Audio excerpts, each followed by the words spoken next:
These are the people the U.S. is rushing to protect. Tens of thousands of minority Yazidis. They're now surrounded by ISIS fighters in a small northern Iraqi town, only for some of them to die there of hunger and thirst.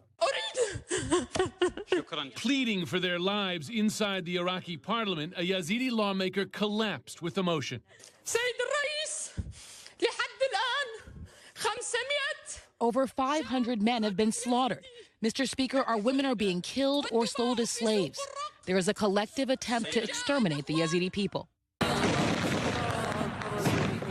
Faced with a looming massacre and alarmed by ISIS's continuing advances, the U.S. is now considering airstrikes on ISIS targets. The administration may also undertake emergency airdrops to the stranded Yazidis and opening a humanitarian corridor for them to reach Kurdish-controlled areas. The cold and calculated manner in which ISIL has targeted defenseless Iraqis, like the Yazidis and Christians, solely because of their ethnic and religious identity, demonstrates a callous disregard for human rights, and it is deeply disturbing. ISIS is capable of alarming brutality, including mass executions of anyone who is not a Sunni Muslim or who will not immediately convert. All recorded for the world to see in slickly produced videos like this one. Iraqi forces say they are striking ISIS positions in the northern Iraqi cities of Tikrit and Mosul.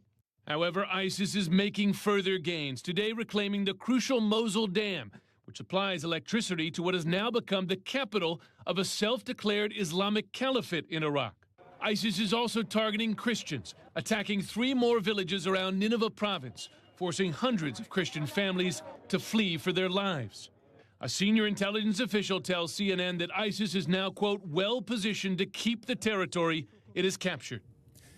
ISIS is not just a threat to the region, it is a threat to the U.S. homeland. It is planning and training to attack the U.S. homeland. I received a briefing from senior intelligence officials today who made the point it is not just ISIS now. So you have ISIS operating in one failed state here. You have al-Murabitun in Libya, which is increasingly becoming a failed state, also has aspirations to attack the U.S. homeland.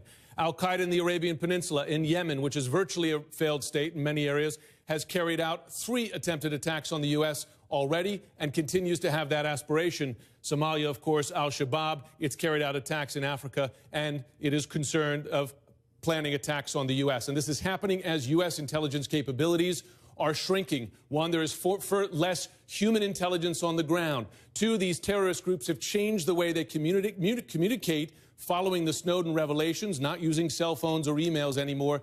That's a problem. In addition to that, I'm told by senior intelligence officials that there is also a risk aversion now in the U.S. government, pulling back, for instance, closing the embassy in Tripoli. When you close an embassy like that, you lose eyes and ears on the ground as well to keep an eye on this terrorist group. So increasing threat to the U.S., while at the same time you have decreasing capability of tracking this threat. Wolf.